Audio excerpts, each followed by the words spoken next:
कुछ सालों से हम हकीकी आज़ादी की बातें सुन रहे हैं और जाहिर सी बात है कोशिश भी की गई पिछले 22-23 साल से कि हम हकीकी आज़ादी हासिल करें और हकीकी आज़ादी हासिल करने का मौका भी मिला। और ये नहीं मुझे समझ आई, मौका तो मिल गया आपको हकीकी आज़ादी हासिल करने का, उसके ऊपर अमल दरामद कितना हुआ या कितना आप चाह रहे थे या आपने इंटेंशनली उसके ऊपर अमल नहीं किया, वो एक अलग बात है। हम दर्श दें बाकी लोगों को, लेकिन उससे पहले ज़रूरी है कि हम वही चीज़ें जो दूसरों को कहते हैं उसके ऊपर अमल दरामद करें। हमें वो अपनी ज़ात से शुरू करनी चाहिए। कभी हकीकी आज़ादी का नारा लगाया जाता है, कभी महंगाई मुकाओ का नारा लगाया जाता है, कभी जेल भरो तहरीक का नारा लगाया जाता है, और कितनी जेलें भरी गईं पिछले एक हफ्ते के अंदर वो आपको ही पता है। हकीकी आज़ादी ये कहती है कि आप आइन के ऊपर बिला किसी झिझक या हिचकिचाहट मुकम्मल तौर पे अमल दरामद करें। अब उस अमल दरामद के अंदर हर वो काम जो मुल्की सालमियत, मुल्की मुआशियत या मुल्की स्ट्रक्चर के खिलाफ हो, उससे मना किया गया है। मसलन उसमें ये कहा गया है आइन के अंदर रहते हुए हर फर्द, चाहे वो गांव लेवल का हो, काउंसिल लेवल का हो, तहसील लेवल का हो, डिस्ट्रिक्ट लेवल का हो, प्रोविंस लेवल का हो या फेडरल लेवल का हो, उसको आइन की मुकम्मल पासदारी करनी चाहिए और उस सतह पे जो कानून की अमल दरामद है उसको मुमकिन बनाना चाहिए। अगर हम मुल्की रिसोर्सेज की बात करें, फाइनेंस की बात करें, तो एक एक पाई जो है उसको हमें बड़ी सोच विचार के साथ लगाना चाहिए, क्योंकि ये आवाम का पैसा है, गरीब आवाम का पैसा है, पाकिस्तान की आवाम का पैसा है, तो उसको ज़ाया ना किया जाए।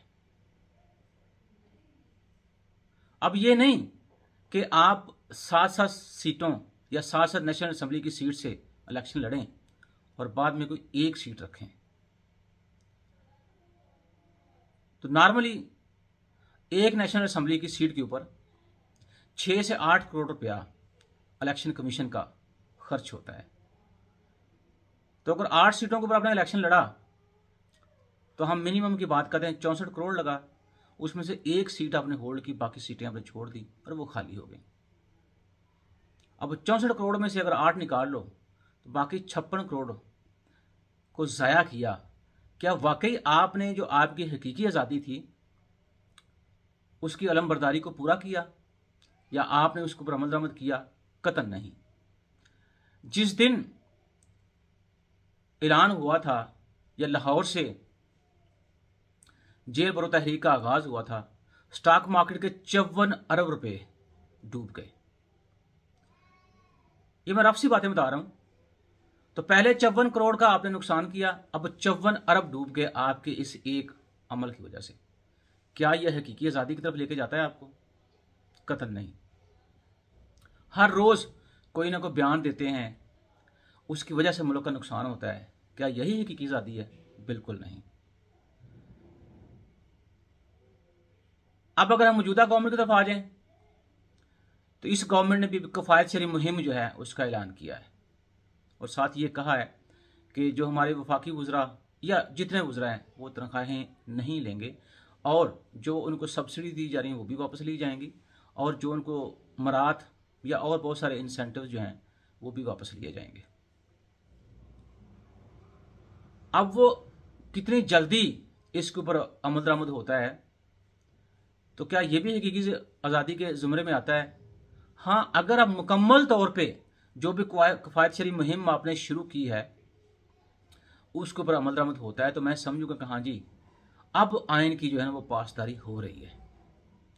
लेकिन ये भी चीज़ें अगर आपने दिखावे के लिए रखनी है तो मेरा ख्याल है कि जो पिछले थे उनमें और जो आप हैं, दोनों में कोई फ़र्क नहीं है।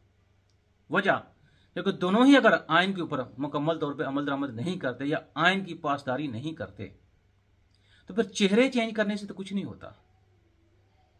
हकीकी आज़ादी मेरे ख्याल में वो यहाँ से शुरू होती है, जब आपकी सोच जो है वो इस पॉइंट के ऊपर आके स्टक हो जाए कि मुझे हर हाल में मुल्क की खिदमत करनी है। वहाँ ये नहीं कहा जाता कि IMF से मुआहदे कर रहे हैं और आइंदा IMF की वजह से महंगाई फिर होगी। मेरा सवाल ये है, इस IMF को लेके आने वाला कौन है? ये आपकी इनकॉम्पिटेंसी नहीं कि आपसे मुल्की मसाइल हल ही नहीं हो रहे, आप मुल्की वसाइल का सही तरह से इस्तेमाल नहीं कर पा रहे, तो एक एक रुपये के लिए आपको ठोकरें खानी पड़ रही हैं, आप एड़ियां रगड़ रहे हैं। मतलब आपको मजबूर किया जा रहा है कि आप उनके पाँव में अपना नाक रगड़ें। तो ये सारा कुछ करने से बेहतर नहीं था कि आप अपनी पॉलिसीज़ को, अपने रवैयों को, अपने विजन को चेंज करते और ये आप कहते कि मेरा रवैया, मेरा विजन और मेरी पॉलिसीज़ ये मुल्की मफाद के लिए हैं, ना कि मेरी ज़ात के लिए। अभी जो लाहौर हाई कोर्ट में एक केस की समाअत चल रही है, तो उसमें ये कहा गया कि PTI के 32 अरकान जो हैं उनको बहाल किया जाए। वो बहाल हो गए और पंजाब के 27 कौमी हलकों में जो इलेक्शन था वो उसको मुअत्तल कर दिया गया है और इमरान खान जो सीटें थी वो 6, जैसे मैंने पहले कहा, वो खाली हो गई। अब मसला ये है कि उनकी जो कुरम की सीट है NA 45 की, वो बरकरार रहेगी, मतलब कि एक सीट जो मैंने कहा रखी गई ना। अब मज़े वाली बात ये है कि PTI के अरकान जो हैं वो बहाल होने की वजह से भी असम्बली नहीं जाते, क्योंकि निगरान गवर्नमेंट आ गई है, तो क्या फ़ायदा इस फैसले का। अच्छा, लाहौर हाई कोर्ट ने ये कहा है कि इलेक्शन कमीशन इंतखाबात ना करवाए, क्योंकि जो स्पीकर का फैसला उसको नहीं छेड़ा हमने। अब इस समाअत जब आगे जाएगी, अब इसमें वही बात आ गई ना कि क्यों बार बार जो इलेक्शन की तरफ जाया जाता है, क्यों नहीं ये सोचा जाता है कि हम मुल्की वसाइल जो हैं, बड़े महदूद वसाइल हैं हमारे पास, उनको अच्छे तरीके से इस्तेमाल करें for the betterment of the nation. लेकिन मेरे ख्याल में जो मुझे समझ आ रही है, हर बंदे ने फ्रॉम बॉटम टू टॉप अपने जहन के अंदर एक हकीकी आज़ादी का इमेज बनाया हुआ है और अपने जहन के अंदर एक अपना ही पाकिस्तान बनाया हुआ है।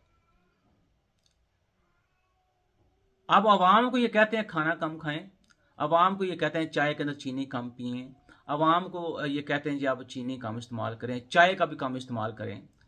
ये सारी चीज़ें आपके ऊपर कितनी लागू होती हैं?